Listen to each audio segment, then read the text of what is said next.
வணக்கம். எதிரே வரும் வாகனங்கள் மங்கலாக தெரியும் அளவுக்கு காலை 11 மணி வரை கூட வட மாநிலங்களில் தற்போது கடுமையான பனியும் குளிரும் நிலவி வருகிறது. குறிப்பாக டெல்லி, உத்தரப்பிரதேசம், ஹரியானா, பஞ்சாப் ஆகிய மாநிலங்களில் அதிக அளவில் பனிமூட்டம் காணப்படுகிறது. இதனால் விமானம் மற்றும் ரயில் போக்குவரத்து கடுமையாக பாதிக்கப்பட்டுள்ளது. இந்த சூழலில்தான் 14/1/2024 அன்று டெல்லியில் கடும் பனிமூட்டம் நிலவியதால் 100க்கும் மேற்பட்ட விமானங்கள் தாமதமாக புறப்பட்டன. இதில் பல விமானங்கள் ரத்தும் செய்யப்பட்டுள்ளன. அந்த வகையில் இண்டிகோ விமானம் ஒன்று நேற்று முன்தினம் டெல்லியில் இருந்து கோவா புறப்படவிருந்தது. ஆனால் பனிமூட்டம் இருந்ததால் விமானம் புறப்படுவதில் தாமதமானது. இப்படி பல மணி நேரம் தாமதமானதால் பயணிகள் அதிருப்தியில் இருந்தனர். இந்த சூழலில் விமானி அனுப்குமார் காக்பிட் அறையில் இருந்து வெளியே வந்து பயணிகளுக்கு விமானம் தாமதம் குறித்து விளக்கிக் கொண்டிருந்தார். அப்போது விமானத்தின் கடைசி இருக்கையில் அமர்ந்திருந்த 28 வயதாகும் சஹில் கட்டாரியா என்பவர் திடீரென ஓடி வந்து, என்ன விளையாடிட்டு இருக்கீங்களா, எவ்வளவு நேரம் தான் லேட் ஆக்கிக்கிட்டே போவீங்க என கேட்டு விமானியை சராமரியாக முகத்தில் அறைந்திருக்கிறார். இதை கண்டு அதிர்ச்சி அடைந்த விமான குழுவினர் அவரை மடக்கி பிடித்து டெல்லி விமான நிலைய போலீசாரிடம் ஒப்படைத்தனர். இந்த சம்பவம் நாடு முழுவதும் பெரும் அதிர்ச்சியை ஏற்படுத்தியது.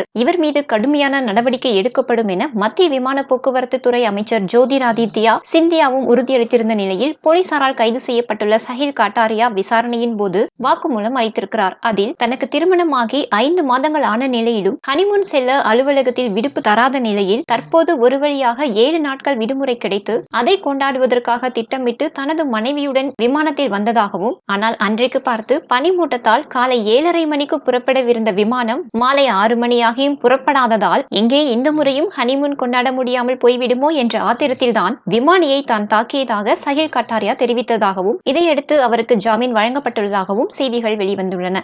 நாங்கள் பதிவிடும் வீடியோக்கள் உங்களுக்கு பிடித்திருந்தால் மட்டும் லைக், ஷேர் மற்றும் சப்ஸ்கிரைப் செய்து கொள்ளுங்கள். நன்றி, வணக்கம்.